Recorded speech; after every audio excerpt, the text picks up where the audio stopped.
ऊपर चल जाएगा।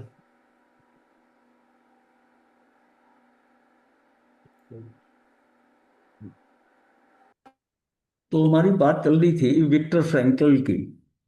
विक्टर फ्रैंकल सुझाव देते हैं कि जीवन में तीन केंद्रीय मूल्य होते हैं। वो तीन सेंटर्स को लेके चल रहे हैं वो। एक्सपेरिमेंटल, क्रिएटिव और एटीट्यूडनल। एटीट्यूडनल यानी कि एक अनुभवात्मक है, एक रचनात्मक है, एक दृष्टिकोणात्मक है। तो ये अनुभव वाला जो होता है यानी जो हमारे साथ होता है, वो अनुभव हमें कब आता है? जब हम प्रैक्टिकल उसका एक्सपीरियंस करते हैं। उसमें वो हमारे साथ जो होता है ना, उसको हम अनुभव में ले लेते हैं। रचनात्मक जो है यानी जिसे हम अस्तित्व में लाते हैं, रचना करके उसके बारे में सोचकर शुरू करते हैं और फिर अंत में उसका परिणाम आता है, वो हम अस्तित्व में लाते हैं। और दृष्टिकोणात्मक क्या होता है? जो प्रतिक्रिया लाइलाज यानी कि टर्मिनल इलनेस, बीमारी जैसी कठिन परिस्थितियों में करते हैं। ये हमारी एटीट्यूड क्या है उस टाइम। ये मृत्यु के समय हो सकता है, बीमारी के समय होता है, किसी चीज को हैंडल जब करते हैं या जो घटना हमारे साथ घट रही है, उसमें हमारा दृष्टिकोण क्या है उसके प्रति। वो बात आती है सारी दृष्टिकोण की। दृष्टिकोण को समझने के लिए एक पॉइंट पॉइंट है कि अच्छा समझने का, कि एक आदमी किसी से उधार लेता है। उधार लेता है और उसका भाव है कि मैंने वापस नहीं कर, मतलब उसके मन में फ्रॉड है। उसको अपनी रिक्वेस्ट करके और मन में भाव अंदर से यह है कि मैंने इसको वापस नहीं कर।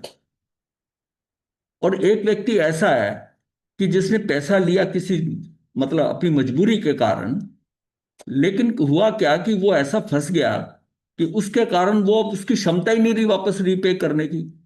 पर उसका भाव ये है कि जैसा मेरे पास आ जाए, जितना आते मैं इनको उतार, उसको उतार दूं।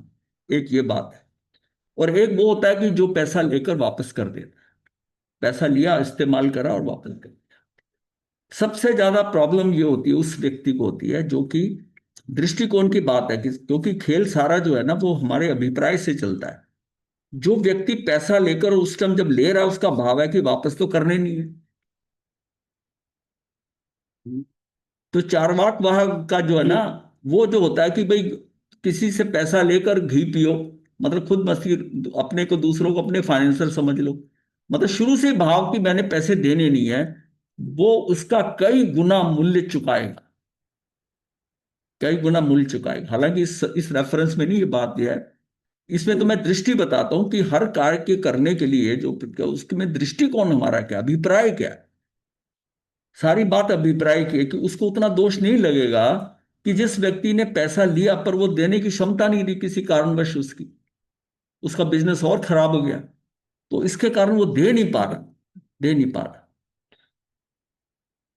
उसके उसके लिए ये भी एक सोल्यूशन बताया जाता है कि वो धर्म से जुड़ जाए। वो दे नहीं पा रहा ना, तो लेकिन कर क्या सकता है कि वो धर्म से जुड़ सकता है। धर्म से जुड़ जाए। मतलब हमारा खेल सारा दृष्टिकोण का है। हम जिससे बातचीत कर रहे हैं, किसी को बताते हैं, माता बच्चे को मारती है, तो उसको उसको ठीक करने के लिए, उसका तो आगे भविष्य सुधारने के लिए, तो उसका अभिप्राय कुछ और होता है, तो उसकी दृष्टि में कुछ और है, उसका दृष्टिकोण ही कुछ और है कि भाई ये अल्टीमेटली इसका कल्याण हो। तो हमारे यहाँ सिर्फ बात ना दृष्टिकोण के ऊपर ही सारी आ जाती है। और खास तौर जितना भी अध्यात्म के अंदर की व्यक्ति का दृष्टिकोण क्या है। और इसीलिए जो है ना, वो श्रद्धा के ऊपर जो दृष्टिकोण है ना, वो क्या दर्शन मोहनी है ना, सारा खेल वहीं से शुरू होता है कि मेरी दृष्टि ठीक हो गई। उस जीव वो ज्ञानी नहीं है, कुछ जानता नहीं है, पर उसकी दृष्टि ठीक है। उसको ये पता है कि यही ठीक है मार्ग।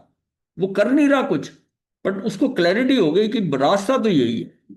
तो ये जब दृष्टि ठीक होती है, यही उसको जाकर आगे दृष्टि ठीक होकर और कषाय कम होते हैं, उसको सम्यक दर्शन होता है। सम्यक दर्शन का मतलब है कि उसका विजन ठीक हो गया, उसका विजन क्लियर हो गया। हाँ। और ये तब तक नहीं होता जब तक उसको कि धर्म के प्रति श्रद्धा ना हो। तो इसको दर्शन मोनी को श्रद्धा भी क्या देते हैं। इसलिए सारे कर्मों में सबसे बड़ा कर्म जो 70 कोड़ा कोड़ी सागरों में है, वो दर्शन मोहनी के कारण। चरित्र मोहनी की तो सीमा ही 40 कोड़ा कोड़ी की है, जबकि वो भी ज्यादा है, और सब जो है 30 कोड़ा कोड़ी के हैं। 20 कोड़ा कोड़ी के भी हैं घाती कर्म में। तो अपने को ये समझना है कि ये जो खेल सारा है, ये हमारी दृष्टिकोण के ऊपर सारा डिपेंड करता है। मेरा अभिप्राय क्या है। अंदर से मेरी फीलिंग क्या है कि मैं इसको ले रहा हूं, कर रहा हूं, इसको कैसे करना है। यानी जिस व्यक्ति का भाव हो रहा है कि मुझे समय मिले मैं धर्म करूं, और वो धर्म को अच्छा समझता है, उसकी ये श्रद्धा है, पर कर नहीं पा रहा, तब भी उसका कार्य जो है ना हो जाए, क्योंकि उसका अभिप्राय ठीक है। हो सकता है इस समय कभी मजबूरी में है जिस कारण नहीं कर पा रहा, लेकिन जब मजबूरी हटेगी वो कर लेगा। पर समझ में उसको आ गया कि रास्ता यही है, यही मार्ग ठीक है। इसलिए अपना अभिप्राय को ये जो तीसरा पॉइंट है ना, ये बहुत इंपॉर्टेंट है, एटीट्यूड। सारा खेल इसी से ही है। तो लोगों के साथ हुए अनुभव से फ्रैंकल की बात की पुष्टि होती है कि मेरे विचार से पैराडाइम या रिफ्रेमिंग के संदर्भ में इन तीनों जीवन मूल्यों में सर्वोच्च मूल्य दृष्टिकोणात्मक है।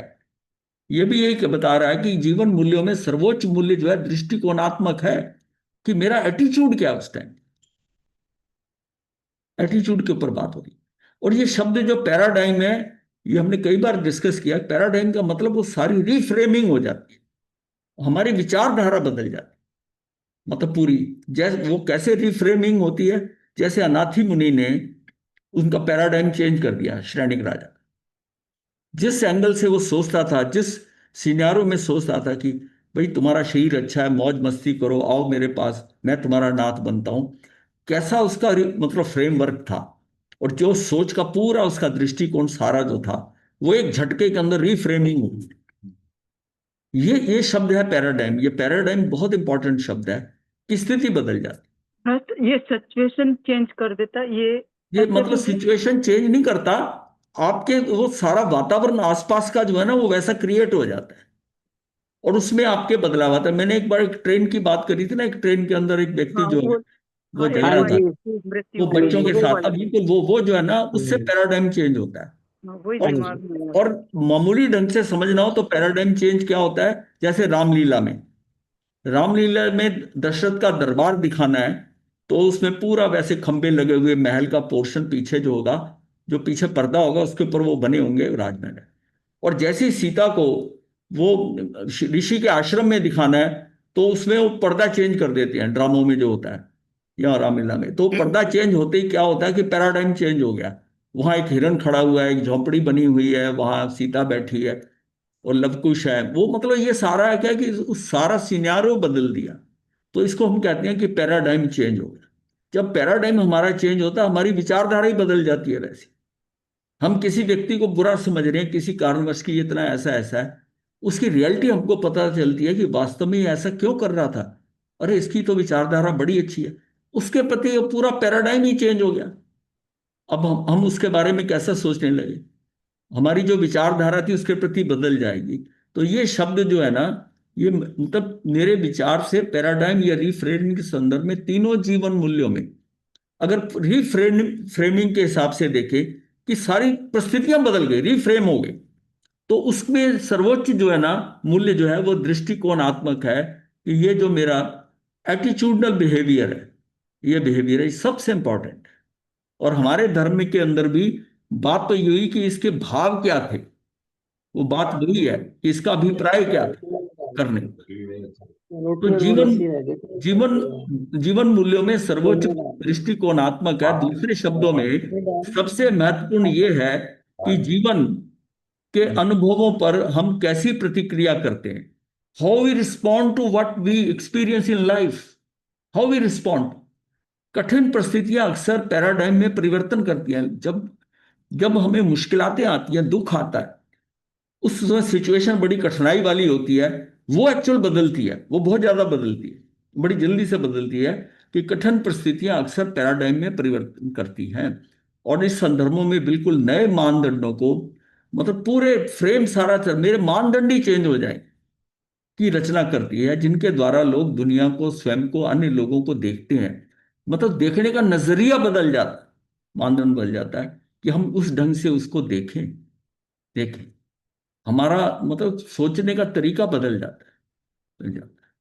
कि ये जो सारी चीज है ना, जिनके द्वारा लोग दुनिया के, स्वयं के, अन्य लोगों को देखते हैं, और ये भी जीवन उनसे क्या अपेक्षाएं कर रहा है, उनका अधिक व्यापक नजरिया, जो उनका लार्जर पर्सपेक्टिव है, जो जितना पर्सपेक्टिव है, उन दृष्टिकोणात्मक यानी एटीट्यूडनल जीवन मूल्यों मतलब वैल्यूज को प्रतिबिंबित कर रहा है, रिफ्लेक्ट करता है। मतलब अधिक किसी चीज को बहुत डिटेल के अंदर और उसके लार्जर पर्सपेक्टिव में देखकर उन वैल्यूज के कारण उसके अंदर जो रिफ्लेक्शन आता है उससे उसका कितना है, तब हम सबके ऊपर उठाते हैं और प्रेरित करते हैं। हम सबको ऊपर उठाते हैं, यानी attitudinal values that lift and inspire us all. अब एटीट्यूड जब चेंज होता है तो व्यक्ति बदलता है। अब वो अनाथी मुनि का उसको एक्सप्लेन करने के बाद अब उसका एकदम एटीट्यूड चेंज हुआ, दृष्टि बदली।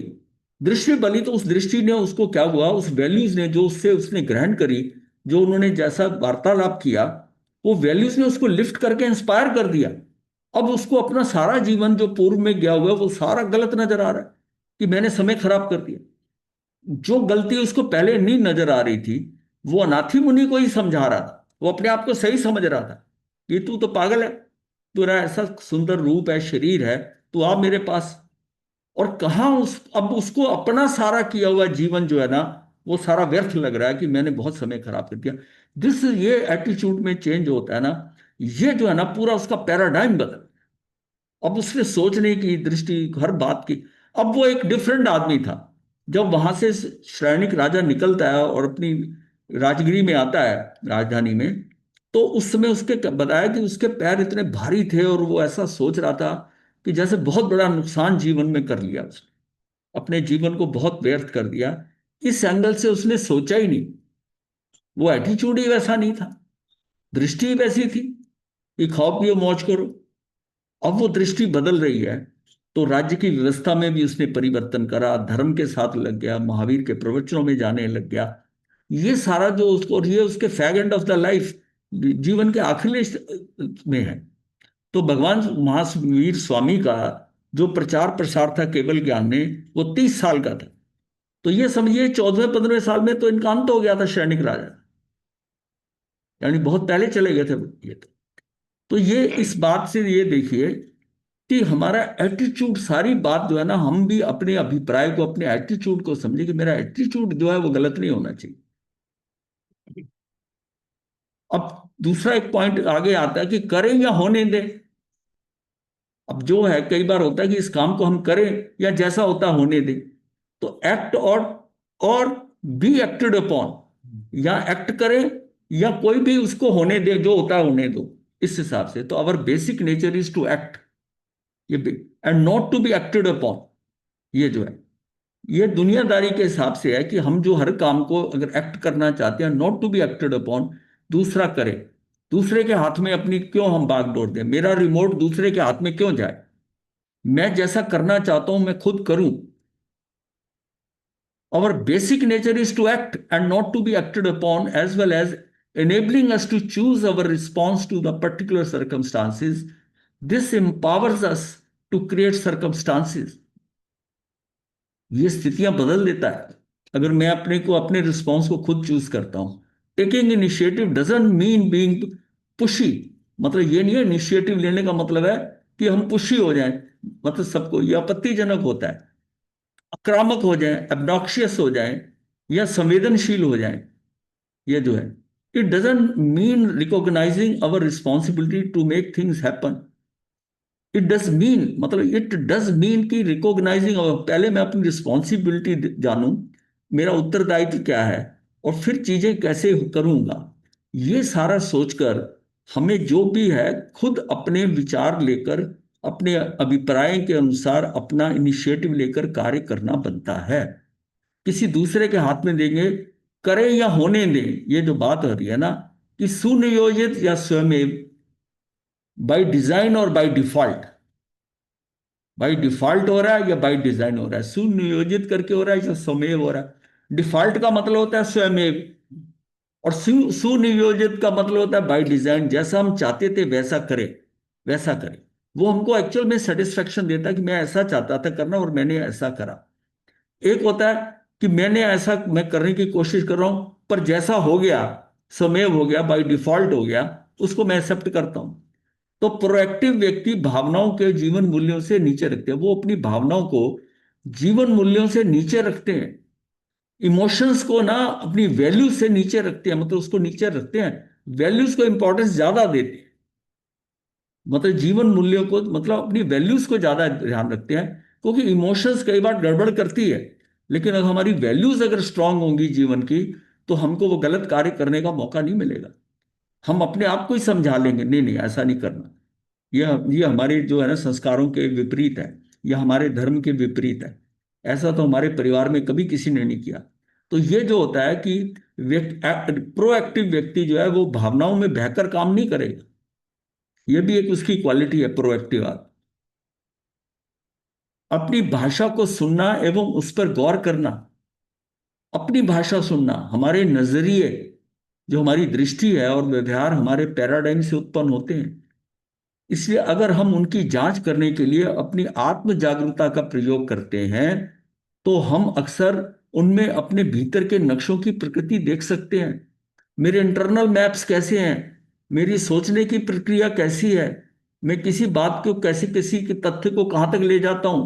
ये जो मेरे अंदर के नक्शे हैं ना, वैसे ही बात करते हैं। अंदर की मेरी, जैसा ना कि मेरी जैसी वृत्तियां होती हैं, जैसे वृत्तियां क्या है, अंदर की सोच है। और प्रवृत्तियां क्या है, जो बाहर मैं कर रहा हूं। तो मैं वृत्तियों के अकॉर्डिंग ही तो प्रवृत्तियां कर रहा हूं। मेरी वृत्ति ठीक होनी चाहिए, और वृत्ति ठीक होने के लिए मेरे अंदर का सिस्टम ठीक होना चाहिए। जो, क्योंकि ये अंदर का जो बायोलॉजिकल सिस्टम है वो बड़ी चीजों से कनेक्टेड है। मेरे हार्मोन से, मेरे सिस्टम से, कौन अंग किस पे डिपेंड करता है, उसके अनुसार उसके अंदर ये सारी चीजें आ रही हैं। इसलिए मुझे अपनी आत्म जागरूकता का प्रयोग करना है, इमोशंस को कंट्रोल में रखना है। तो हम अक्सर उनमें अपने भीतर के नक्शों की प्रकृति दिखाई देती है। मैं कभी, हम अपना सोचते नहीं कि मेरे सोचने का ढंग, ये कहते हैं कि ठीक ही है, पर मैं देखूं कि मेरी सोच कहाँ तक जाती है। मैं किसी उसी उसी प्रॉब्लम को किसी और व्यक्ति से डिस्कस करता हूं, वो अपने हिसाब से आपको सोल्यूशन बताएगा। जब वो बताता है तब आपको लगता है कि मेरे सोल्यूशन में कमी कहाँ है। मैं अपनी फ्रेमवर्क में ही चले जा रहा हूं, मेरी जो सोच है मैं उसी पे ही सोच रहा हूं, ऐसा करूंगा ऐसा करूंगा। दूसरा उसका हल बताता है कि नहीं, इसको नहीं, ऐसा नहीं, ऐसा कर सकता है तू, इसको और अच्छे ढंग से कर सकता है। तो हमें अक्सर उनमें भीतर के नक्शों की प्रकृति, या हमें अंदर के सर्किट पता चल जाए, अपनी कमियां भी पता चल जाए। जब ये अपने अंदर के नक्शे हम देखते हैं तो हमको पता चलता है कि नहीं, ये मेरी सोच का तरीका गलत है। क्यों? क्योंकि मेरे अंदर डर की प्रकृति है। मेरे अंदर डर बैठा है। मैं हर प्रॉब्लम को डर को मेन रखकर, कि ऐसा करेंगे तो ऐसा हो जाएगा, मैं सेफेस्ट मार्ग ढूंढता हूं। सही मार्ग की बजाय सेफेस्ट मार्ग ढूंढता हूं, क्योंकि मेरे अंदर डर है। और जिस व्यक्ति के अंदर डर नहीं है, वो उसको जो बेस्ट मार्ग है उसके हिसाब से करेगा। उसको अपनी क्षमता का भी पता है कि मैं ऐसा कर सकता हूं।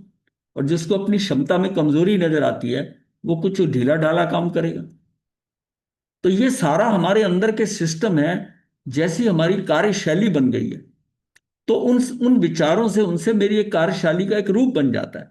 हर व्यक्ति की एक अपना कार्यशैली होती है। वो उसी ढंग से कार्य करता है, उसी ढंग से कार्य करता है। तो उदाहरण के लिए हमारी भाषा इस बात का वास्तविक सूचक होती है कि हम किस हद तक स्वयं को प्रोएक्टिव मानते हैं भाषा में। रिएक्टिव व्यक्तियों की भाषा उन्हें उत्तरदायी या जिम्मेदारी से मुक्त कराती है।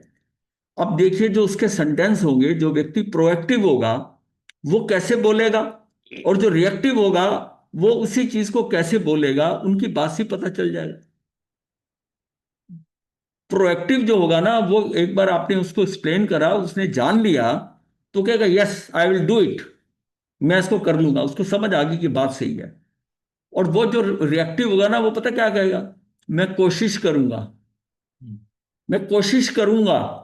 मतलब उसके अंदर वो प्रोएक्टिव वाली बात नहीं है, वो रिएक्टिव रिएक्शन कर रहा है। उसने सुन लिया, वो ना करना नहीं चाहता इसमें, उसमें। लेकिन उसकी समझो कि 50% से ज्यादा ना ही है, मैं कोशिश करूंगा। तो ये जो है ना, रिएक्टिव व्यक्तियों की भाषा एक अलग होती है। जैसे मैं ऐसा ही हूं, मैं जैसा हूं सो हूं, मैं पहले से निर्धारित हूं, मैं इस बारे में कुछ भी नहीं कर सकता। ये क्या है कि ये जो है, मतलब रिएक्टिव जैसा लोग होता है ना, उस ढंग से चलता है। वह मुझे गुस्सा दिला देता है, मैं जिम्मेदार नहीं हूं। मेरे भावनात्मक जीवन की जो चीज नियंत्रित करती है वो मेरे काबू से बाहर है। मैं ये नहीं कर सकता, मेरे पास समय नहीं है, मेरे बाहर की कोई चीज सीमित समय मुझे नियंत्रित कर रही है। मतलब ये मेरे बाहर की कोई चीज है, मेरे पास समय बड़ा लिमिटेड है, वो मुझे नियंत्रित कर रहा है, मैं किसको कर ही नहीं सकता। गुस्सा मुझे कोई और दिला रहा है, मेरी जिम्मेदारी, इसने ऐसा कहा था, इसने मुझे गाली दी थी तो मैंने इसको मारा, ये ना देता गाली। तो ये जो है ना सारा जो है क्या है, काश मेरी पत्नी अधिक धैर्यवान होती। किसी दूसरे का व्यवहार मेरी प्रभावकारिता को सीमित कर रहा है, मेरी इफेक्टिवनेस को चेंज कर रहा है। किसी दूसरे का व्यवहार, मुझे ये करना ही पड़ेगा। जो कुछ भी मैं करता हूं वह करने के लिए मुझे परिस्थितियां या दूसरे लोग विवश कर रहे हैं। मैं अपने कार्यों को चुनने के लिए स्वतंत्र नहीं हूं। ये बात जो होती है, अब आप इसे देखेंगे कि ये जो जितने जो सेंटेंस बोले गए हैं, उस व्यक्ति की क्या हालत है कि जैसे वो तैर नहीं रहा, वो बह रहा है, परिस्थितियां जैसे ले जाएंगी। मैं जो कुछ भी मैं करता हूं करने के लिए मुझे परिस्थितियां दूसरे लोग विवश करते हैं। मतलब मैं ऐसा करना चाहता हूं, मैंने अपनी मर्जी से ये किया, वो बात नहीं कर रहा है। अब भाषा कैसी होगी, रिएक्टिव और प्रोएक्टिव भाषा। मैं इन परिस्थितियों में कुछ नहीं कर सकता, रिएक्टिव भाषा ही है। और प्रोएक्टिव भाषा क्या होगी बोलने वाले की, आइए हम अपने विकल्पों को देखें और चॉइसेस देखें। मतलब मैं दोनों को कंपैरिजन अब देखिए माइंड में, रिएक्टिव और प्रोएक्टिव भाषा में, कि मैं इन परिस्थितियों में कुछ नहीं कर सकता, वो आउटराइट रिजेक्ट कर, मैं नहीं कुछ कर, मैंने जो करना था कर दिया। और प्रोएक्टिव कहता है आइए ठीक है, और सोच लेते हैं, विकल्प ढूंढ लेते हैं, और ऑप्शन क्या है इसमें है, और नई ऑप्शन कोई निकल आएगी। वो प्रोएक्टिव है, वो प्रोएक्टिव है। मैं इसी तरह का हूं, ये रिएक्टिव है। मैं किसी अलग नीति का चुनाव कर सकता हूं। वो हर सिचुएशन के अकॉर्डिंग अलग चुनाव करता है कि इस सिचुएशन में कैसा है। और वो व्यक्ति फिक्स है रिएक्टिव में कि मैं तो बस ऐसे ही हूं, मैं तो इसी ढंग से काम कर सकता हूं, करवाना हो करवाओ, नहीं करवाना हो तो ना करवाओ। ये अब आप देखेंगे कि हम कितनी रिएक्टिव भाषा, हमारे अंदर रिएक्शन कितना है। और मैं अपनी भावनाओं को नियंत्रित कर सकता हूं। वह मुझे गुस्सा दिला देता है, मैं अपनी भावनाओं को नियंत्रित कर सकता हूं। मुझे कोई गुस्सा दिलाना चाहे, मैं चाहूं तो गुस्सा करूं, नहीं चाहूं तो ना करूं, मेरा कंट्रोल है। मैं अपनी भावनाओं को नियंत्रित कर सकता हूं। और वो उधर रिएक्टिव ये कहता है कि मुझे गुस्सा दिला रहा, दूसरे पे दोषारोपण कर, इसलिए मुझे गुस्सा दिला दिया, वे इसकी अनुमति नहीं देंगे। वो पहले ही कह देता है कि वे इसकी अनुमति नहीं देंगे। मैं एक प्रभावकारी प्रस्तुति तैयार कर रहा हूं, मैं कोई प्रेजेंटेशन तैयार कर रहा हूं, इफेक्टिव प्रेजेंटेशन, तो वो इसकी अनुमति नहीं देंगे। उसको वो एक प्रेजेंटेशन तैयार कर रहा है कि किसने अनुमति लेनी है, ये अनुमति लेनी कैसे है।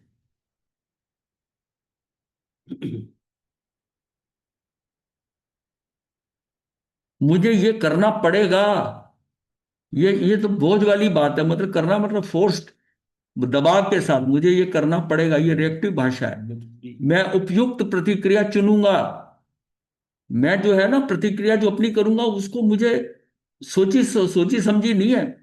उस सिचुएशन में मेरी हर बार जो है मेरा डिसीजन डिफरेंट हो सकता है। मैं आदतन नहीं कर रहा हूं, उस समय की रिक्वायरमेंट क्या है, मैं उस प्रतिक्रिया को चुनूं। मैं नहीं कर सकता, ये कहता आई चूज, मैं चुनता हूं। मैं नहीं कर सकता, वो ये कह सकता है इसमें से मैं यहां तक तो ये मेरा करने का है, मैं कर दूंगा, ये मेरे से नहीं होता। वो चुनता है उस बात को, वो आउटराइट रिजेक्ट नहीं करता। मुझे मजबूरन करना है, मैं इसे विरहिता प्रेफरेंस देता हूं। वो मजबूरन कर रहा है और वो उसको प्राथमिकता दे रहा है, जो प्रेफरेंस देता है, वरीयता जो देता है, आई प्रेफर, मैं इसको करने को प्रेफर करूंगा, मजबूरी से नहीं करेगा। काश मैं कर पाता, और वहां ये है आई विल, मैं करूंगा। ये देखिए हमारी कितनी रिएक्टिव भाषा होती है और कितनी प्रोएक्टिव भाषा होती है। प्रोएक्टिव भाषा के अंदर उसका दृष्टिकोण क्लियर है, उसको नहीं पता कि इस सिचुएशन में कहां तक मैं जा सकता हूं। रिएक्टिव वाले ने अपने आप को संकुचित किया हुआ है कि मैं यहां तक कर सकता हूं, मैं इससे आगे करूंगा, ये करवा रहा है मुझे, इसने अपने आप को खुला छोड़ा हुआ है। मैं अपनी भावना, मतलब मैं उस सिचुएशन में मैं कहां तक का कर सकता हूं मुझे भी नहीं पता, पर मैं उसको चुनूंगा, चुनाव करूंगा। उस सिचुएशन को देखूंगा, फिर मैं करूँ। ये क्या है? ये प्रोएक्टिव भाषा है, बोलने की भाषा। ये दोनों में बहुत फर्क पड़ता है। ये बिल्कुल सीमित भाषा रिएक्टिव है, कि जिस पैटर्न पे वो चल रहा है ना, उसी पे भी उसको पता है, वैसे ही करूंगा मैं।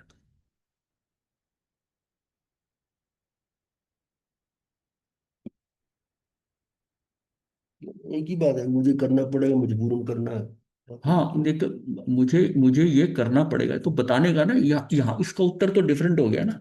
यहाँ तो डिफरेंट हो गया ना, कि मुझे ये करना पड़ेगा, और ये मुझे मजबूरन करना है, मतलब करना, करना है, मजबूरन करना है। आप शब्दों को देख रहे हो, यहाँ यहाँ फर्क डल गया, यहाँ फर्क डल गया। रिएक्टिव्स भाषा होनहार, यानी होनहार मतलब डिटर्मिनिज्म के मूलभूत पैराडाइम से आती है। ये हमारे होनहार, जो हमारे डिटर्मिनिज्म, जो तीन हमने जाने थे, कि डीएनए का डिटर्मिनिज्म है कैसे है, और उसका मेंटल डिटर्मिनेशन कैसे है मानसिक, उसके हिसाब से। और इसका पूरा प्रभाव, उत्तरदायित्व या जिम्मेदारी का जो ट्रांसफर है, वो उसका जिम्मेदार मैं नहीं। ये जो चेंज होता है रिएक्टिव भाषा से, और मूलभूत उसके अंदर जो बदलाव है, वो उसके उसकी जिम्मेदारी का जो है, भी वो उसके, मैं जिम्मेदार नहीं हूं, मैं अपनी प्रतिक्रिया नहीं चुन सकता। वो आदमी कहता है कि ये इसका जिम्मेदारी है, मैं नहीं इसको कर सकता, मैं जिम्मेदार नहीं हूं इसका, मैं अपनी प्रतिक्रिया नहीं चुन सकता। एक बार एक विद्यार्थी ने अध्यापक से कहा और पूछा, ये इंपॉर्टेंट है बड़ी, इसको आप समझोगे ना, इसकी साइकोलॉजी की, उनका जो आपस में वार्तालाप है। एक बार एक विद्यार्थी ने अध्यापक से कहा, यानी कि पूछा, क्या आज आप मुझे क्लास से जाने देंगे? मुझे टेनिस मैच खेलने जाना पड़ेगा। ये उसने कहा, खेलने जाना पड़ेगा, मतलब मुझे जाना पड़ेगा, इसलिए मुझे छुट्टी दे देंगे क्या? वो जैसे पूछ रहा है, क्या आप आज मुझे छुट्टी देंगे? अध्यापक ने पूछा, तुम्हें खेलने जाना पड़ेगा, या तुम जाने का चुनाव करते हो? मतलब तुमने चूज किया जाना, या तुम ये कहते हो खेलने जाना पड़ेगा, पड़ेगा।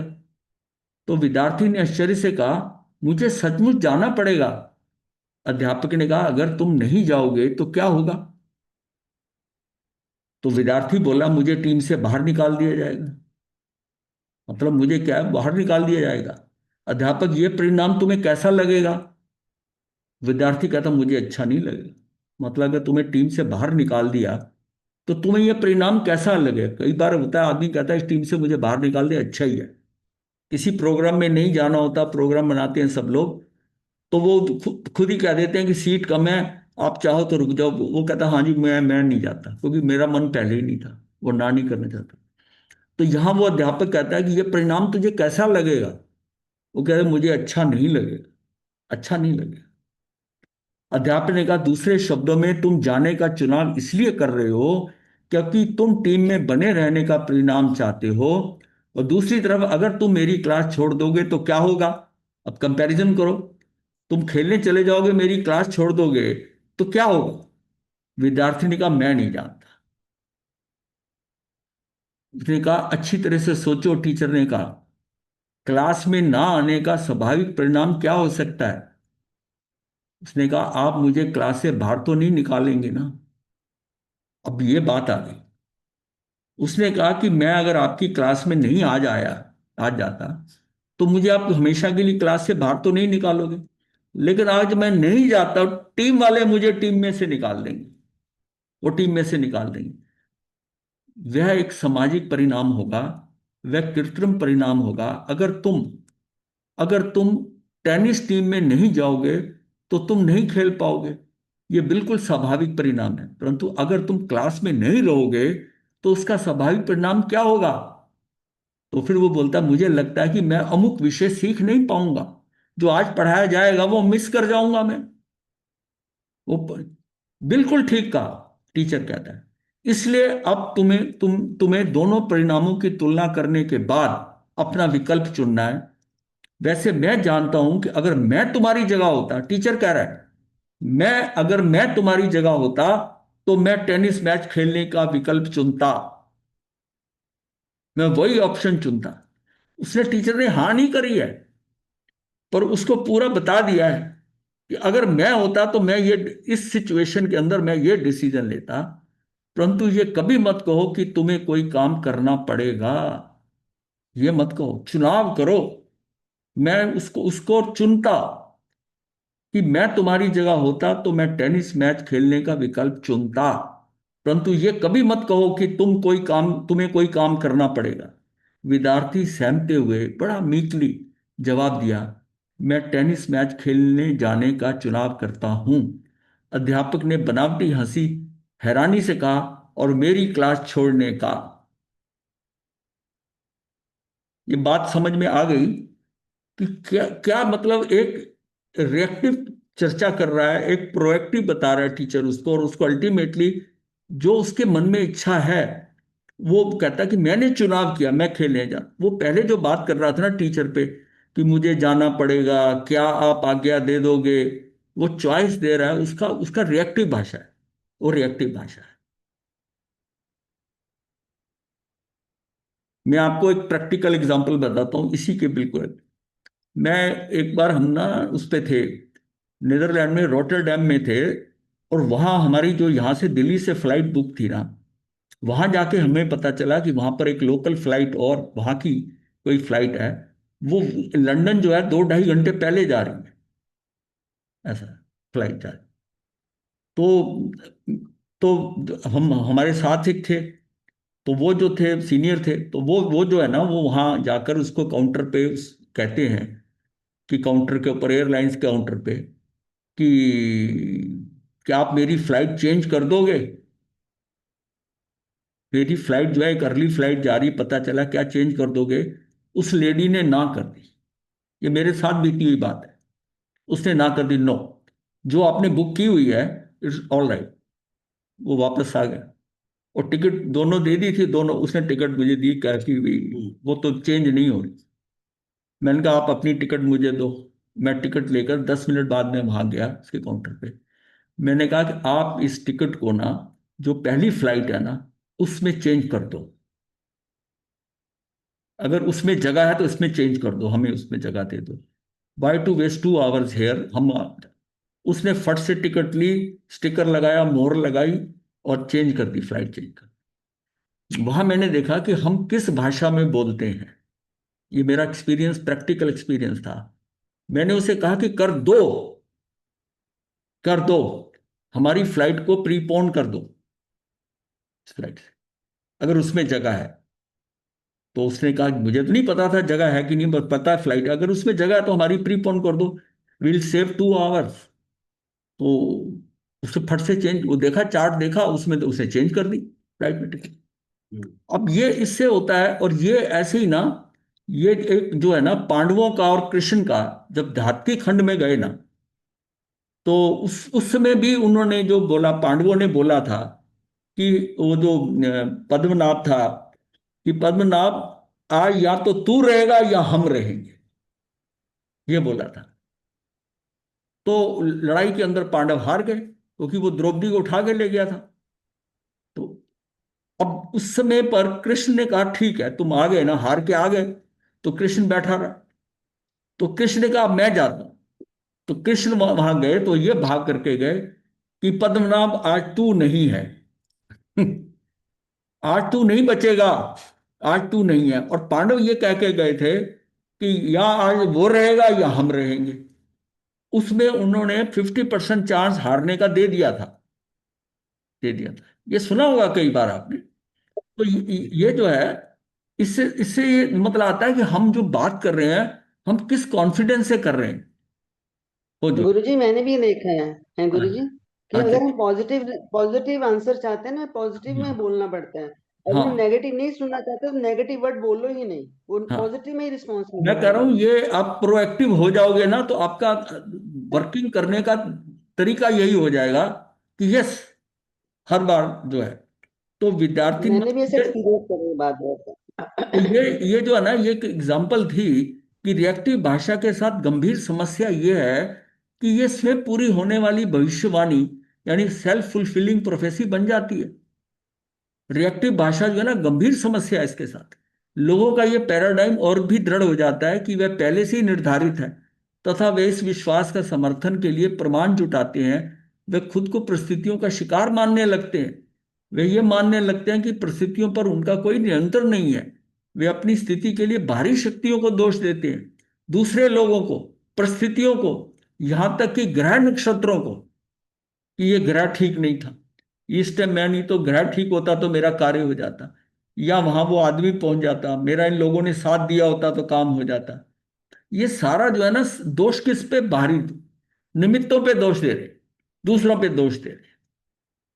एक संगठन जिसका नेतृत्व एक प्रतिभाशाली व्यक्ति कर रहा था, उनमें उसमें प्रवृत्तियों का, ट्रेंड्स को पहले से ही भांपने की क्षमता थी। वह रचनात्मक, प्रतिभावान, सक्षम और बुद्धिमान था। बड़ा मतलब उसकी प्रतिभा बहुत अच्छी थी, विजडम भी थी उसके पास। और वो ये बात सारे जानते थे कि ये बहुत इंटेलिजेंट है, ये जो संगठन का पूरा नेतृत्व कर सकता है, इसमें लीडरशिप क्वालिटीज बहुत है। हमें अपने परिवार में भी पता होता है कि किसमें लीडरशिप क्वालिटी। कोई जो है लीडरशिप नहीं बन सकता, पर एज ए इंडिविजुअल बहुत अच्छा वर्कर हो, बहुत अच्छा काम करता है, पर वो अपना काम अच्छा कर सकता है। पर वो 4 या 5 व्यक्ति उसको दे दो, उनसे काम वो ले सके, ये मुश्किल बात है। ये जो होता है ना, दूसरों को गवर्न करना और दूसरों से काम लेना, ये एक अलग क्वालिटी है। खुद काम करना एक अलग क्वालिटी। अब कई बार बहनें जो है घर में कहती है ना कि नौकरों से काम कराना बहुत मुश्किल है, इससे अच्छा तो मैं खुद ही कर लूं, इनको इतना समझाओ, बोलो, करो। बात यह है कि अगर इस तरह हर कोई सोचने लग जाए कि सारा काम मैं ही करूं, तो कितना काम कर सकता है? एक घर की तो बात और है, अगर एक फैक्ट्री के अंदर है जिसमें इतने काम करते हो, उसमें वो सोचे कि मैं ही खुद कर लूं, तो वो कहाँ कंपनी चला पाएगी? घर में एक एक परिवार का खाना बनाना अलग है, लेकिन अगर सोचे मैं ही करना है, और अगर उसको पार्टी हैंडल करनी है 300-400 लोगों की, तो हम देखा ना 3 या 4 हलवाई, लेकिन उसमें एक हलवाई जो होता है ना, ये कैटरर जो होता है, वो मुख्य होता है, जो डायरेक्ट करता है, ज्यादा करता नहीं है, करते नीचे वाले हैं। पर उसको वो 300-400 के लिए डिफरेंट आइटम्स को, कौन सी आइटम कब बनानी है, वो सारा कंट्रोल करके वो मैनेज करा, उसमें लीडरशिप होती है। मजदूर काम करता है, मजदूर को, दिहाड़ी जो है राज मजदूर को, और एक उनका सुपरवाइजर जो होता है कि नक्शा दे के बताता है आज यहां से यहां तक बना दो बस, उसकी सैलरी सबसे ज्यादा होती है। तो उसमें लीडरशिप है, डिसीजन लेकर, दूसरों को डिसीजन देकर और काम करवाना वैसा। तो ये उस व्यक्ति में, उसमें उसमें ये था। वह रचनात्मक, प्रतिभावान, सक्षम, बुद्धिमान था, ये सब जानते भी थे, परंतु उनकी मैनेजमेंट शैली तानाशाह जैसी थी। वे अपने कर्मचारियों से इस तरह व्यवहार करते थे जैसे कि सभी अयोग्य या गुफर्ज हों, तो उनमें निर्णय लेने की बुद्धि ना हो। वो एक्चुअली जो मैनेजमेंट का जो मालिक है फर्म का, वो सबको ना ऐसी बेवकूफी समझता था, अयोग्य, कि मैं ही इसको हैंडल कर रहा हूं, ये तो मेरी डायरेक्शन है, उसके हिसाब से चला। वह संगठन के कर्मचारियों से इस तरह से बोलते थे, ये करो, वह करो, अब ये करो।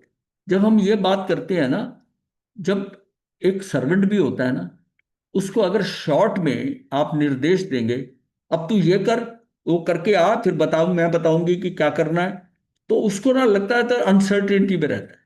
अगर उस वर्कर को ट्रेन किया गया है कि तू सुबह आने के बाद तुझे ये करना है, ये करना है, उसके बाद में तुझे रेस्ट करना है, एक कप चाय पीनी है, फिर बाद में ये काम हर रोज करने हैं, और इनके बीच में कोई नया काम आ जाएगा तो तुझे बताया जाएगा, वरना हम तेरे से बात नहीं करेंगे, तुझे अपना काम खुद करना है।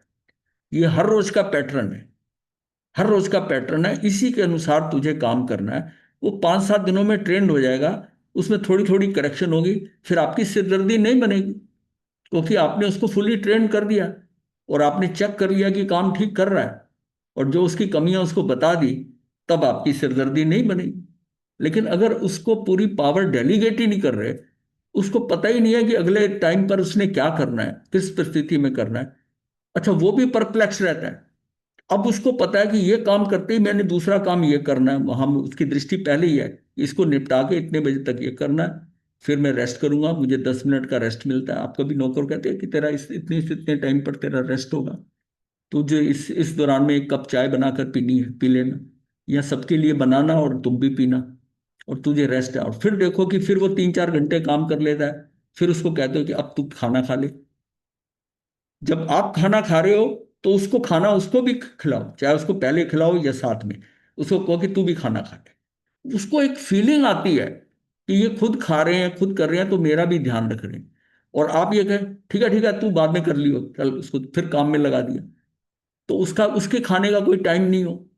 जब जब बीच में फ्री हो जाए वो खाना मांगे या उसा करे। एक होता है कि उसको सिस्टम में डाल दो, सिस्टम में डाल दो तो नहीं, आपकी टेंशन नहीं बनेगी। तो ये था, इस संगठन के कर्मचारी इस तरह से बोलते थे, ये वो बोलता था ये करो वह करो, अब यह करो, अब वह करो।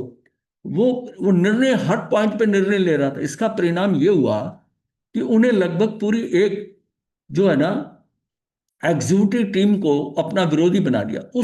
उस मैनेजमेंट के लीडर ने ना, मतलब जो हेड था, उसने पूरी एग्जीक्यूटिव जो उसकी काम करने वाली टीम थी उनको अपना विरोधी बना दिया। उनके कर्मचारी समय समय पर इकट्ठे होकर एक दूसरे से उनके बारे में शिकायत चर्चा करते थे। वो करते थे। अब बॉस की जब है ना, जब बैठते थे इकट्ठे और टी टाइम के अंदर, देखो आज बॉस ने मेरे साथ ऐसा करा, वो कहता मेरे साथ ये किया। उनकी मेन चर्चा ये होती थी कि वो जो बैठते एग्जीक्यूटिव बैठते थे वो बॉस की चर्चा करते थे कि आज मुझे इसने ऐसे तंग करा, मुझसे ऐसा करवाया, मुझसे ऐसा करा। तो वो जो है ना, वो परंतु वे लगातार शिकायतें ही करते रहे और प्रेसिडेंट की कमजोरियों के नाम पर खुद की जिम्मेदारी से मुक्त होते रहे। अब उनमें गलती उनकी भी होती थी, लेकिन वो उसी के ऊपर गलती सारी डालते थे कि अपने वो प्रेसिडेंट के ऊपर, जो मेन हेड था, उस पर डालते। एक व्यक्ति ने कहा कि मैंने अपने डिपार्टमेंट में पूरी तैयारी कर कर रही मतलब तैयारी कर रखी थी, परंतु प्रेसिडेंट ने आने के बाद बिल्कुल ही अलग संकेत दे दिए। मतलब उसको कहा कि उसको पता था मैंने ये काम करना है, उसने एक प्लानिंग कर ली। अब प्लानिंग कर ली, उससे उसने पूछा ही नहीं प्रेसिडेंट ने, आते ही उसने उसको बिल्कुल उल्टे संदेश दे दिए, अपनी स्कीम के अनुसार दे दिए कि तुझे काम को ऐसे ऐसे करना है। तो अलग संकेत दिया और पूरी तैयारी को पल भर में मिट्टी में मिला दिया। उसकी जो सारी तैयारी थी ना, मैं इसको इस ढंग से करूंगा, ऐसे करूंगा, अपनी उसको उसने बिल्कुल ही खत्म कर दिया। मैं इस तरह मैं नहीं जानता कि मैं भविष्य में इनके साथ कैसे काम, अब वो सोच रहा है कि इस तरह मैं नहीं जानता कि मैं भविष्य में इनके साथ कैसे काम कर पाऊं। हर आदमी उस फर्म में यही सोच रहा था कि मुझे इनके साथ कैसे निभानी होगी, कितने दिन मैं पता नहीं काम कर रहा हूं। हो सकता है किसी दिन ऐसी सिचुएशन आए कि बात बढ़ जाए और मुझे नौकरी छोड़नी पड़े। यानी कि उन सबकी उस ऑर्गेनाइजेशन के साथ जो कनेक्टिविटी है ना, वो कम होती जा रही थी। वो यही समझ रहे थे पता नहीं किस दिन जवाब मिल जाएगा। परंतु उनमें से एक एग्जीक्यूटिव प्रोएक्टिव था। वह भावनाओं की बजाय जीवन मूल्यों से संचालित होता था। वो भावनाओं से नहीं चल रहा था, वो जीवन मूल्यों से संचालित होता था। उसने पहल की और अनुमान लगाया कि खुद को प्रेसिडेंट की जगह पर रखकर देखा। उसने अपने आप को समझा कि मैं अगर प्रेसिडेंट हूं, इस स्थिति का अध्ययन किया। वो प्रेसिडेंट की कमजोरियों से परिचित था, परंतु आलोचना करने के स्थान पर उसने उनकी भरपाई करने की कोशिश की। मतलब जिसने अपने प्रेसिडेंट के बीच की कमजोरियां जो है उसको जज किया, फिर उन कमजोरियों को बीच में से भरा। उसको उसने बाहर उन लोगों से डिस्कस नहीं किया कि ये प्रेसिडेंट में ये कमी है, ये कमी है, बल्कि उस कमी को वो कैसे भर सकता है, इसकी कोशिश की। जहां प्रेसिडेंट की शैली कमजोर थी, वहां वह अपने डिपार्टमेंट के कर्मचारियों को बचाने की कोशिश करता था, उन कमजोरियों को महत्वहीन बना देता था, और वह प्रेसिडेंट की शक्तियों को उनकी भविष्य दृष्टि, प्रतिभा, रचनात्मक विजन, टैलेंट और क्रिएटिविटी के अनुरूप काम करता था। उसने उस प्रेसिडेंट को समझ लिया कि इसका दृष्टिकोण क्या है, इसकी सोच क्या है। इतनी तरह उसके काम करने की शैली देखकर उसने उसका विजन समझ लिया, उसकी टैलेंट समझ ली, उसकी क्रिएटिविटी समझ ली, और उसकी कमजोरियां भी समझ ली। अब उसने क्या करा, इस एग्जीक्यूटिव ने अपने प्रभाव के वृत्त, अपने सर्कल ऑफ इन्फ्लुएंस पर ध्यान केंद्रित किया। उसके साथ भी प्रेसिडेंट द्वारा अयोग्य कर्मचारियों की तरह ही व्यवहार किया जाता था। उसके साथ भी व्यवहार तो प्रेसिडेंट उसके साथ भी वैसे ही करता था, किया था, परंतु उससे जितनी आशा की जाती थी वह उससे अधिक काम करता था। वो प्रेसिडेंट ये देखता था कि इससे मैं जितनी आशा करता हूँ ये उससे अधिक काम करता है। वो जो लोग थे ना दूसरे, वो दुखी होते थे प्रेसिडेंट ने ऐसा कहा। उस प्रेसिडेंट ने जितना कहा होता था ना, उतना ही करते थे, और उससे ज्यादा नहीं, बल्कि उसमें थोड़ी गड़बड़ी हो जाती थी। वो बस उन्होंने इतना कहा इतना ही करेंगे। पर ये जो था ना, ये जो है जितनी उससे प्रेसिडेंट आशा करता था वो उससे अधिक काम करता था। उसने ये भांपा कि प्रेसिडेंट की आवश्यकताएं और अपेक्षाएं क्या हैं। उसने स्वयं को प्रेसिडेंट की जगह रखकर उनकी मूल चिंता को समझा। इसलिए जब वह उनके सामने कोई जानकारी प्रस्तुत करता था तो वो आंकड़ों का विश्लेषण देता था। वो कोई प्रॉब्लम बताते थे ना, उस प्रॉब्लम को उनके अनुसार बता देता था कि आपने जो मांगा है। फिर वो साथ में कह देता था कि मैंने कुछ और भी किया है, वो ऐसा है जैसा आपने कहा ना, उसकी बजाय अगर हम यहां बदलें तो ये स्थिति ऐसे ऐसे हो सकती है। ये भी डाटा साथ देता था। और मैं जो कह रहा हूं उसका रिजल्ट क्या आएगा, वो कैलकुलेशन भी दे देता था। और वो उसी की स्टेटमेंट के साथ लगा देता। तो उसकी तो अब उसने प्रेसिडेंट की जगह रखकर उस मूल चिंता को समझकर वह उनके सामने कोई जानकारी प्रस्तुत करता था तो वो आंकड़ों का विश्लेषण कर देता था। उसके आधार पर अपनी अनुशंसा यानी रिकमेंडेशन भी लिख देता था कि मैं मेरी समझ के आपने ये बताया मैंने कर दिया है, पर मेरी समझ के अनुसार अगर हम इसको इस ढंग से करते हैं तो रिजल्ट ऐसे आएगा, ये उससे बेटर होगा। दोनों चीजें दे देते। वो कहे कि मेरे मेरे अनुसार नहीं किया, बोला किया है, ऑप्शन तुम्हारी है, तुम चाहो तो मैंने एक दूसरा सोल्यूशन भी दिया है जो इससे बेहतर आपका जो बताया। इस आधार पर उसकी अनुशंसा रिकमेंडेशन कर देता था।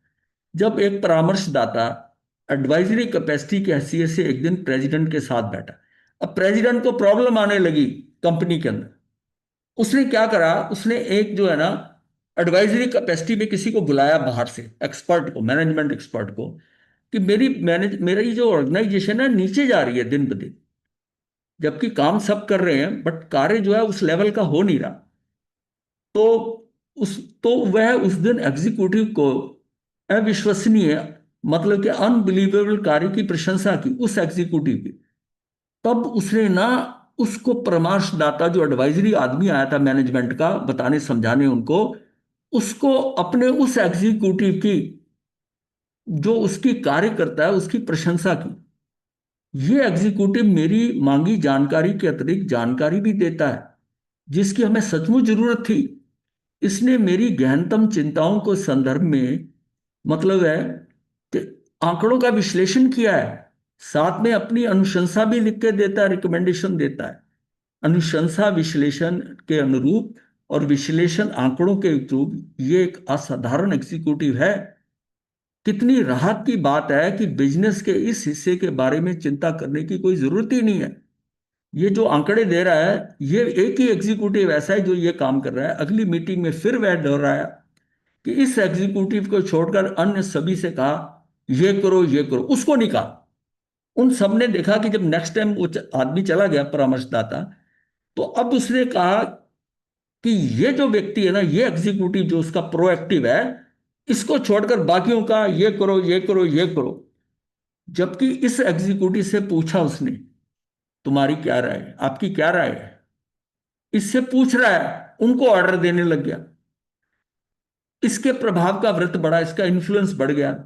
इसमें संगठन में काफी हलचल हुई। एग्जीक्यूटिव में रिएक्टिव जो थे वो इस प्रोएक्टिव एग्जीक्यूटिव की प्रतिशोध की गोलाबारी शुरू कर दी। अब जब सब इकट्ठे होते थे ना, वो बॉस के बारे में तो बात करते भी थे, इस एग्जीक्यूटिव की भी बात करते थे। कहते हैं ना लोग, जो ज्यादा काम करता था ये बॉस का चमचा है, ये उनको खुश करने की कोशिश कर रहा है। और फिर उसको उसके साथ प्रतिशोध लेते थे। खुद की जिम्मेदारी से मुक्त रखना, ये क्या है, ये रिएक्टिव है, व्यक्तियों की प्रकृति होती है। मैं जिम्मेदार नहीं हूं, ये कहना बहुत सुरक्षित सेफर है। इसलिए इन एग्जीक्यूटिव ने इस बारे में तर्क और बारूद इकट्ठा करने पर ध्यान केंद्रित कर दिया। उन्होंने तर्क इकट्ठे कर लिए और विस्फोट करने के लिए बारूद इकट्ठा कर लिया कि किस दिन होगा फटेगा ना, तो प्रेसिडेंट को भी और साथ में इसको भी रगड़ेंगे, इसको भी पकड़ेंगे। ये ध्यान केंद्रित किया, वे जिम्मेदार क्यों नहीं थे, परंतु वह एग्जीक्यूटिव उन अन्य के प्रति भी प्रोएक्टिव था। धीरे धीरे उसके प्रभाव का व्रत उन लोगों तक पहुंचा। फिर उसने क्या करा कि अपने काम के करने के साथ साथ उनके काम को भी लेकर के, अच्छा इसमें थोड़ा ठीक कर दूं, उसको भी ठीक करने लग गया। इस हद तक बढ़ गया कि अंत में ऐसी स्थिति आ गई कि उस संगठन का कोई भी व्यक्ति उस एग्जीक्यूटिव से पूछे बिना या उसकी स्वीकृति के बिना कोई महत्वपूर्ण कदम नहीं उठाता था। जिसमें प्रेसिडेंट भी शामिल थे, परंतु प्रेसिडेंट को कोई खतरा महसूस नहीं हुआ, क्योंकि इस एग्जीक्यूटिव की शक्ति उसकी शक्ति के साथ जुड़ गई थी, उनकी कमजोरियों की भरपाई करने लगी थी। इसलिए उनके पास अब दो शक्ति थी, एक पूरी टीम बन गई। एक व्यक्ति ने प्रोएक्टिव होकर पूरी टीम को अल्टीमेटली प्रोएक्टिव कर दिया, मतलब उसके एक बदलाव से उसने वो जो रिएक्टिव टीम थी, जो बॉस के अगेंस्ट थी, उसके साथ ना मिलकर अपने आप को अलग रखकर अपने ढंग से कार्य कर कर पहले प्रेसिडेंट को ठीक करा।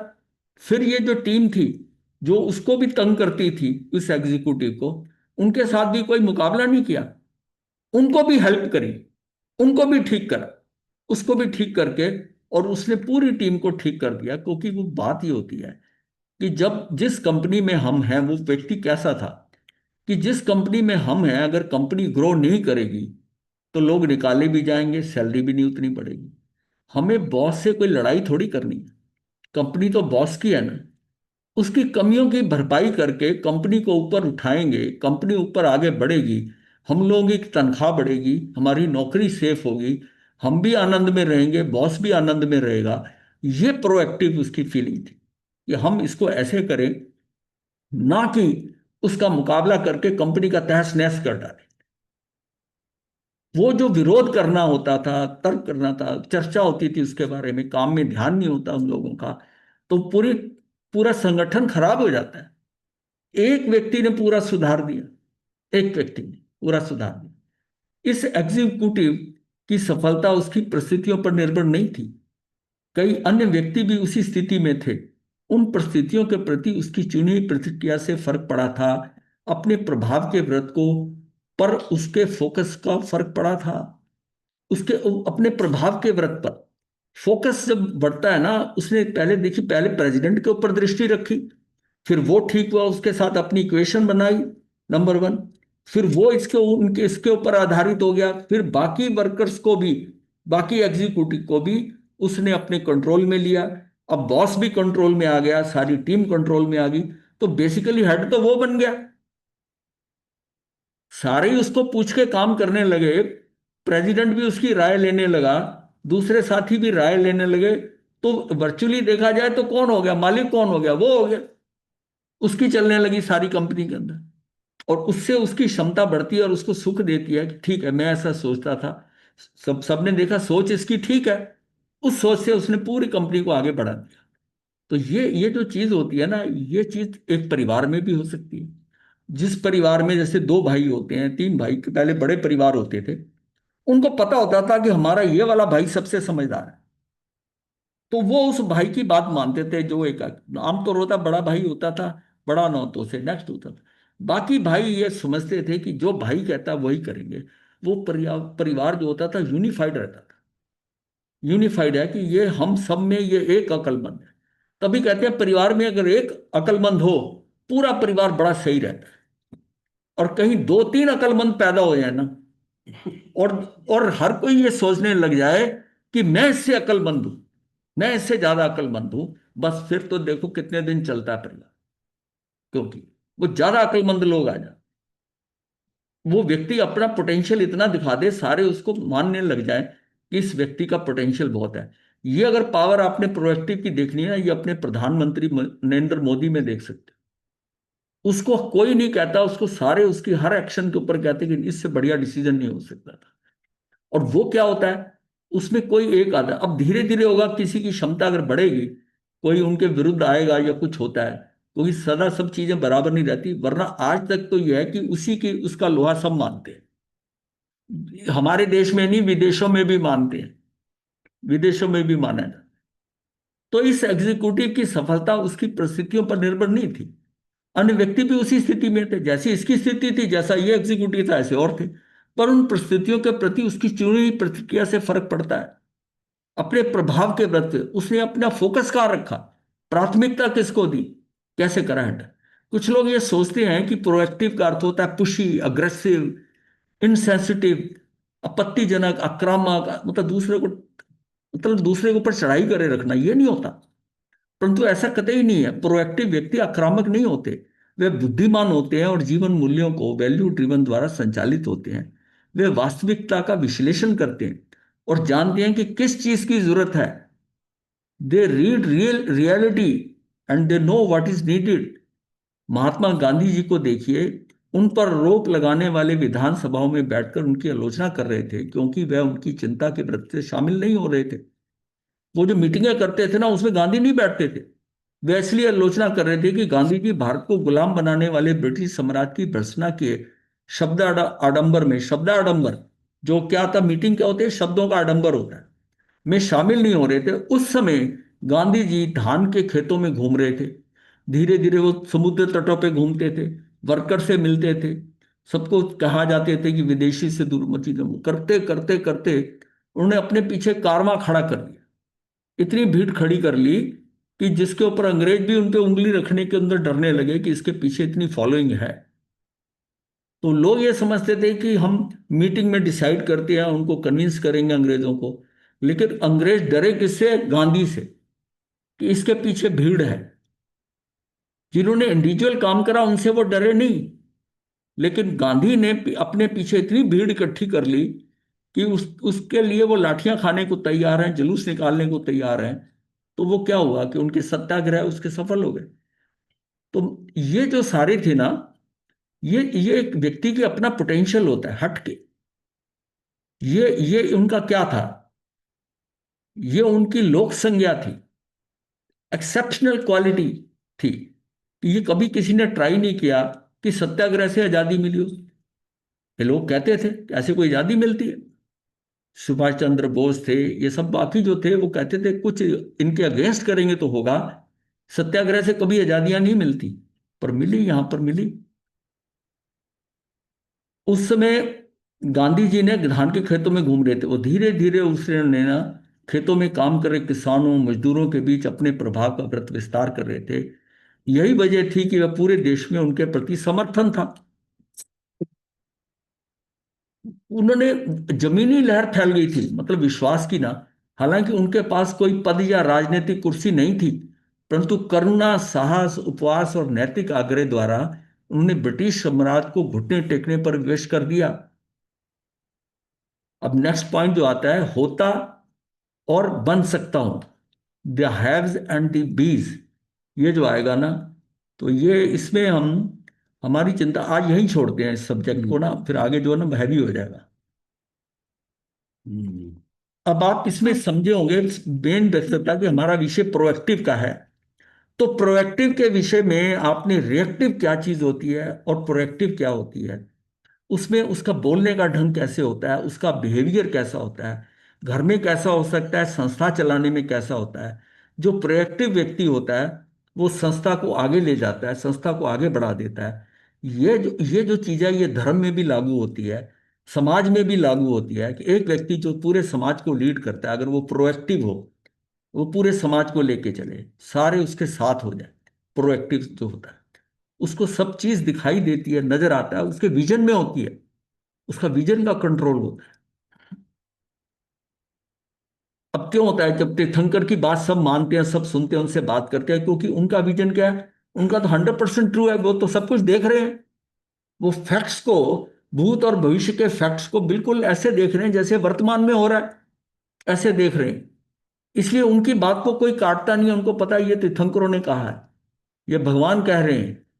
इसलिए कि वो उस नतीजे को भी जानते कि क्या होना, उनकी तो बड़ी बहुत आगे की पोजीशन है। लेकिन आज की डेट में भी हम लोग सोच सकते हैं कि जो हमारे धर्म के नियम, जो हमारी जो बातें, जो उनके बताए हुए निर्देश हैं, अगर उनके अनुसार हम अपना जीवन यापन करते हैं, जीवन में रहते हैं, वैसे प्रोएक्टिव रहते हैं और हम रिएक्टिव नहीं होते। उन्होंने भी कहा ना कि तुलनात्मक करो, किसी के दोष मत निकालो, ये सारा रिएक्शन है। निमित्त को दोष मत दो, निमित्त निर्दोष ही होता है। जो कुछ हो रहा है, ये सारा जो हमें बताया गया है, ये सारा क्या, इससे हमने समझना है कि हम प्रोएक्टिव रहें, हमें रिएक्टिव होने की जरूरत नहीं। हमको तो हमारे जो भगवान हैं, ये जो जितने भी केवलीज हैं, उन्होंने ऐसा ज्ञान दे दिया हमको, और वो गाइडलाइंस दिए कि जिसके द्वारा वो उन्होंने, ये उनकी बुद्धि की रचना नहीं है, ये व्हाट दे एक्चुअली फॉलोड, और उन्होंने क्या प्राप्त किया वही प्राप्त हम करना चाहते हैं। तो उसमें बिल्कुल संदेह नहीं होना चाहिए, बिल्कुल संदेह नहीं, कि जैसा जीवन उन्होंने जिया और उन्होंने वो प्राप्त किया, वही हम प्राप्त करना चाहते हैं, तो हमको भी तो इसी ढंग से चलना है ना। तो तभी हम प्रोएक्टिव रहेंगे। तो जो नियम उन्होंने बताए हैं उसी के ऊपर हम रहे। अब प्रोएक्टिव व्यक्ति जो होगा वो मिथ्यात्व में जाने की कोशिश नहीं करे, रिएक्टिव जो होगा वो मिथ्यात्व हो जाएगा। क्यों? जो भगवान कह रहे हैं वो उसके उल्टा चलेगा। भाई उन्होंने जब बताया है, तुम कम से कम उसको फॉलो करोगे। भाई प्रोएक्टिव में मैं अपने विजन के अनुसार चल रहा हूं, बट मेरे पास एक विजन और है। वो सामने जो विजन है, जो प्रैक्टिकल विजन है, वो केवलियों का दिया हुआ है, तीर्थंकरों का, अरिहंतों का। उसका तो मैं मान करूं अपनी शक्ति से, उसका जब बहुमान करता हूं, उसका मान करता हूं, तो मैं अंदर से अपने एक्शंस के अंदर बिल्कुल सही हो जाता हूं। इस विषय का यहाँ पर सारा ये मैनेजमेंट का विषय है, पर इसको धर्म के अंदर कैसे इस्तेमाल करना है, और इससे हमने सीखना है कि हम अपने जीवन को कैसे मैनेज करें, अपने डिस्कशन को, अपने कम्युनिकेशन को, दूसरों को हैंडल करने के अंदर हम किस तरह हैंडल करें, ताकि हम अपने लक्ष्य को बड़े अच्छे ढंग से प्राप्त करें। चलिए मंगल पाठ शुरू। नमो नमो अरिहंतां, नमो सिद्धां, नमो आर्यान्, नमो ध्यानं, नमो सब साधुनं, चतारि मंगलम, अरिहंतां मंगलम, सिद्धा मंगलम, साहु मंगलम, केवलीपनतो धम्मो मंगलम, चतारि लोकोत्तमा, अरिहंता लोकोत्तमा, सिद्धा लोकोत्तमा, साधु लोकोत्तमा, केवलीपनतो धम्मो लोकोत्तमा, चतारि शरणं प्रवज्यामि, अरिहंते शरणं प्रवज्यामि, सिद्धे शरणं प्रवज्यामि, साधु शरणं प्रवज्यामि, केवलीपनतं धम्मं शरणं प्रवज्यामि। चार शरण सुख करने मंगल करने सदा मथे वंदम मथे मथे वंदम। वंदम।